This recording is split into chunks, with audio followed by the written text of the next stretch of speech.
students. Good morning. Welcome to today's topic, that is converting the recurring decimals to rational number, that is P upon Q, where P and Q both are integers. That is this kind of question. 3.73 recurring, it will be converted to 370 upon 99. How to convert it? This is a very common question for 9th standard, and many board in our country has a 10th standard board exam also. Many recruitment exam test question, and it has 1 mark question, means options are given, but method of solving this problem is so clumsy and so cumbersome and so complicated. Many students, they are afraid of doing this calculation. So here is a very nice solution. Orally, you can come to the answer, and if someone say, sir, I have to show the method, X method in exam, that also I will explain, but not in a complicated manner. First of all, let us see what are the types of question it may come. This kind of recurring decimal, it may come in the recruiting exam. One kind of question may be 0.7 recurring. 0.7 recurring means 7777777 bar come.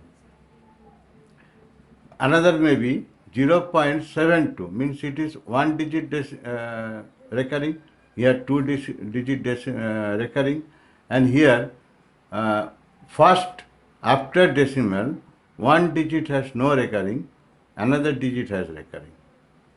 Fourth, after 0 decimal, then 2 digit has no recurring, and next 2 digit has recurring. And fifth type may be 3.7235 recurring, means instead of 0, some other digit is there, 3 maybe. That may be a different kind. 3.7235 recurring, 353535. Now, really, instead of going to X, taking it, this one is X, they are multiplying X with 100, 1000, 10, that you, all students get confused. When to multiply which number? I am telling you the direct oral answer. See, if it is 0.7 recurring, one recurring of 1 digit, then 7 upon 19 means 7 upon 9 is the rational number of 0.7 recurring. Now, if it is 0.72 recurring, 2 digit has recurring, 72. So 29 will come. So 72 upon 99.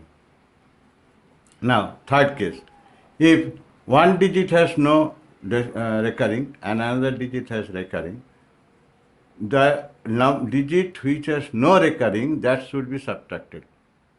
Means you write just 72, total 72, minus 7. Why? Because 7 is not recurring. So that 7 you have to minus first. So 72 minus 7. And in the denominator, how many digit has recurring? That many, 9. Means 1 digit, 2, only 2, 1 digit has recurring. So 1, 9. And how many digit has no recurring? Means here it is 7. Means 1 digit has no recurring. So 1, 0. So 72 minus 7, 65 upon 90. So 65 upon 90, this is the answer of 0.72 recurring. Similarly, if I take little complication, suppose 0.72353535 like this. Here I have calculation shown here. Okay, so here 7235, first write all the digit here, 7235. Okay, now how many has no recurring? And so 7 and 2 is not in recurring. So minus 72. Okay, and in the denominator, what I taught you, how many digit is under recurring? 2 digit, 3 and 5. So write 2, 9. How many digit has no recurring after decimal? That is 2 digit. So write 2, 0. So 72 7235 minus 72, it is coming 7163 upon 9900. This is the answer of 72353535 recurring. 0.723535 recurring. When it were converted into rational number P upon Q, answer is coming 71639900. How orally easily I have shown you the shortcut calculation. Now fifth type, if before point, before decimal, instead of 0, if there is some any other digit, any other number. So we have taken 3.72353535. Here also the same method, here I am showing you, same method. First write the complete number. Okay, decimal and recurring. Ignoring them, just write the number. So number will come 37235 minus which digits, whether it is before decimal or after decimal, which digits are not under recurring. So here 372 not under recurring. So it will be 37235 minus 372. And in the denominator, the same method, how many digits have recurring? 2 digits. So 29. How many digits has no recurring? That is also 2 digits, 72. So 20. So after minusing, after subtracting, answer is coming 36863 upon 9900. This is the answer of this 3.7235 recurring. So how easily, orally you have calculated, we have come to the answer. Okay. And in NCERT 9th standard maths book, page number 12, example 9 given, express 0.2353535 recurring in the form of P upon Q. And there the method, sometimes multiplying with 100, sometimes multiplying with 10. Students are confused why it is under like this. So let us come to the answer orally.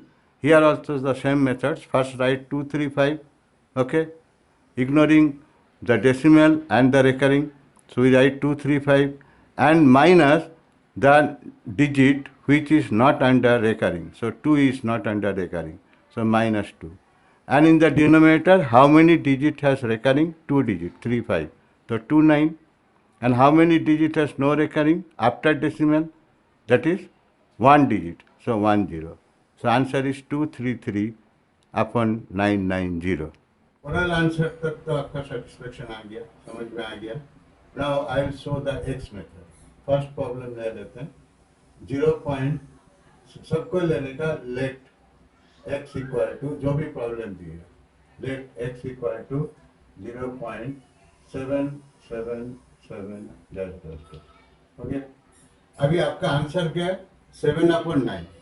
नीचे कितना digit है? एक digit है.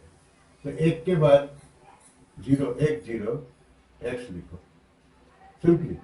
नीचे जितना digit है एक के बाद उतना 0 लिखने का, माने 10 लिखने का. तो 10 लिखा तो एक डिजिट आगे आ जाएगा, तो 7 आगे आ जाएगा. तो 7.7777 बराबर. और उसके बाद 9 के बाद कितना 0 है? कोई 0 नहीं है. तो सीधा x माइनस करो. x माइनस किया मैंने 0.7777. इसका माइनस किया तो 9x इक्वल टू 7. ये तो 0 हो गया, 7.0.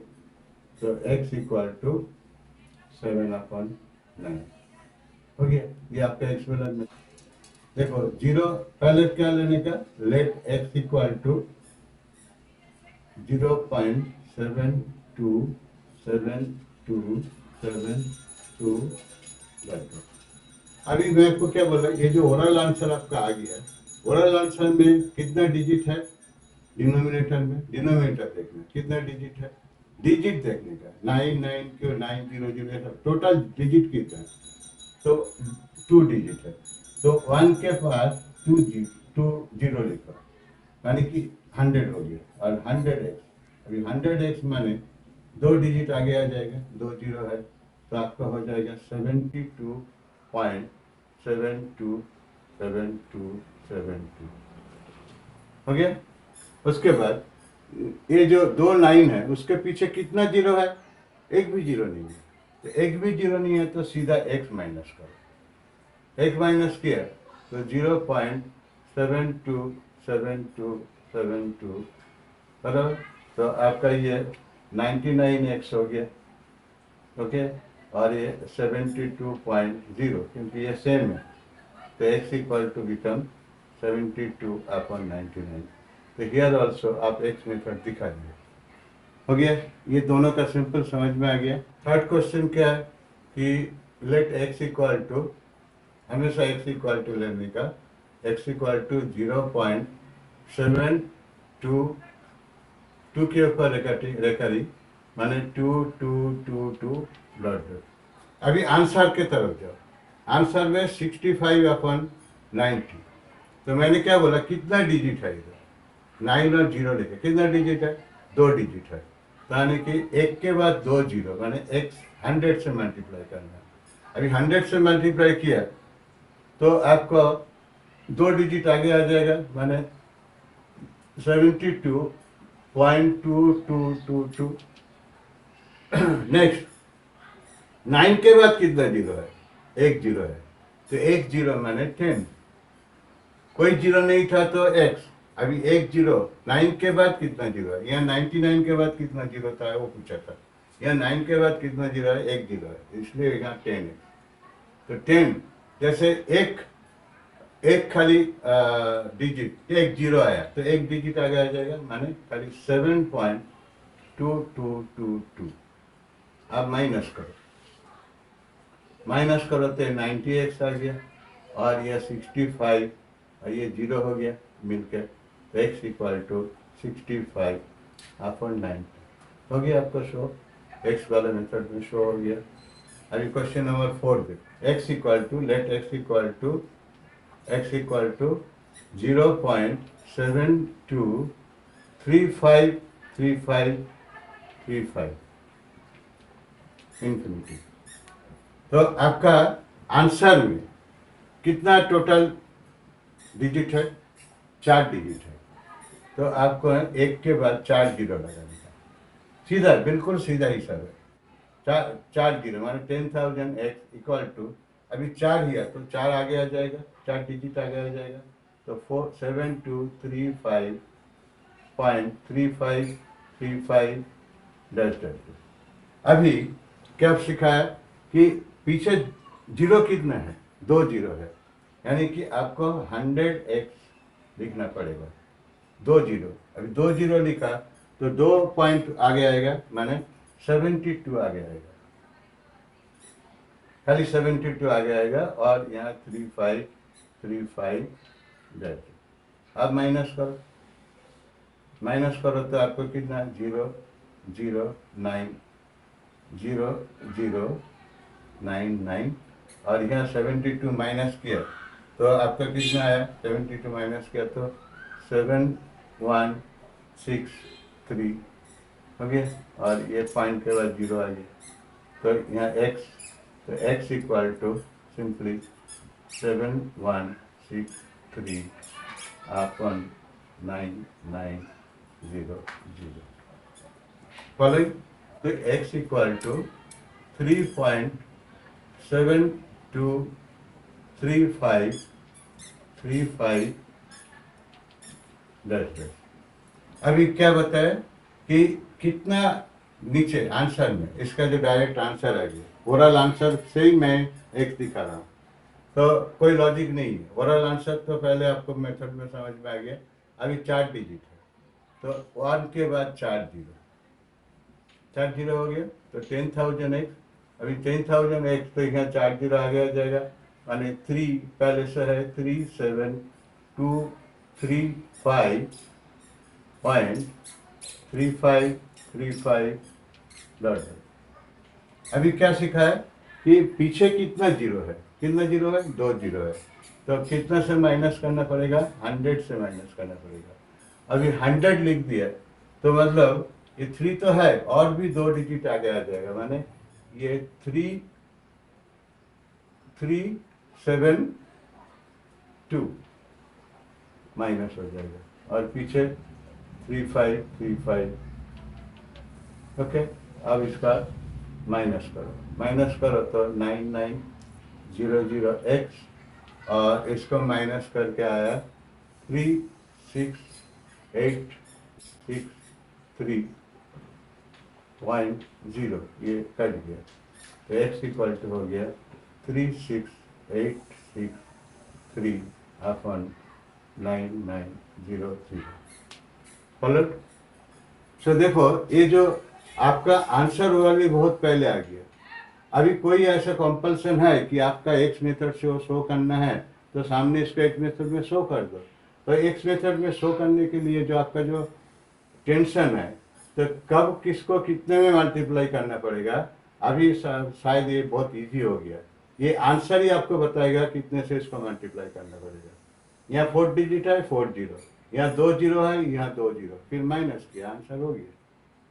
खाली सिंपली ड्रामा करने का। और जो आपका टेक्स्ट बुक में जो एग्जाम्पल है वो आंसर भी कितना आराम से इजीली सॉल्व करे।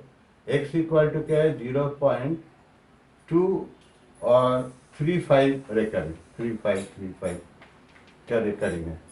ओके, तो इसका जो 3535 का रेकरिंग है, तो इसका हम क्या करेंगे, यहाँ आंसर में क्या है 233/990, तो 233/990, तो इस 3 डिजिट है, तो 3 जीरो 1000x, अभी 1000x लिखा तो 3 डिजिट आगे आ जाएगा, माने 235 पॉइंट, ये 35 तो रेकरिंग है, तो 353535। अभी कितना जीरो है पीछे, 1 जीरो है, तो 1 जीरो माने 10, और यहाँ 1 जीरो किया तो कौन आगे आएगा, तो खाली 2 आगे आएगा, एक ही डिजिट आगे आएगा, बाकी 353535।